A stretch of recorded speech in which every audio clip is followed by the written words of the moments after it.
Terdapat beberapa strategi public relation yang dapat diterapkan dalam manajemen public relation, di mana bisa menggunakan strategi public relation oleh Kultip, yaitu proses 4 langkah strategi PR, dan juga bisa menggunakan strategi public relation oleh Ronald D. Smith, yaitu 9 tahapan strategi PR.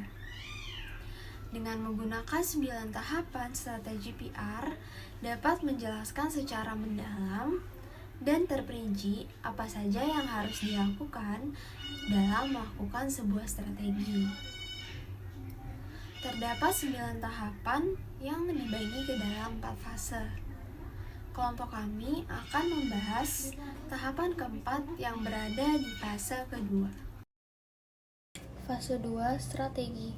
Fase yang kedua adalah perencanaan keseluruhan organisasi, meliputi bagaimana organisasi menentukan apa yang ingin dicapai oleh organisasi dan bagaimana keinginan tersebut akan dicapai.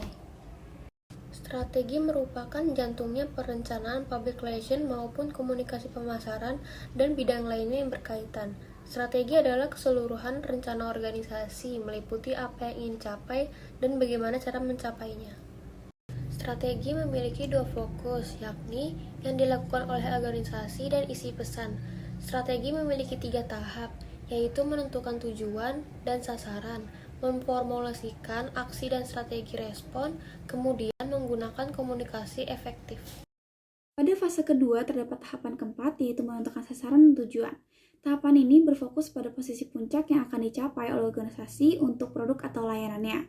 Langkah ini membantu kita meningkatkan tujuan yang jelas, spesifikasi, dan terukur dalam menentukan apa yang ingin kita capai oleh organisasi. Nah, misalnya itu kayak awareness, penerimaan, atau aksi dari publik. Yang pertama itu ada sasaran atau goals, adalah pernyataan berakar pada visi dan misi organisasi. Secara umum, tujuan komunikasi dapat dikategorikan sebagai yang berkaitan dengan 3 jenis situasi manajemen. Nah, pertama itu ada sasaran manajemen reputasi atau reputation management goals yang berhubungan dengan identitas dan persepsi organisasi. Yang kedua itu sasaran manajemen hubungan yang berfokus pada bagaimana organisasi berhubungan dengan publiknya. Dan terakhir ada sasaran manajemen tugas atau task management goals yang mementingkan penyelesaian hal-hal tertentu. Yang kedua ada pemosisian atau positioning, adalah proses pengelolaan bagaimana organisasi membedakan diri dengan makna yang unik dalam pikiran publik. Yang ketiga ada tujuan atau objektif, adalah pernyataan yang muncul dari sasaran organisasi, yaitu ada tujuan kesadaran atau awareness objektif.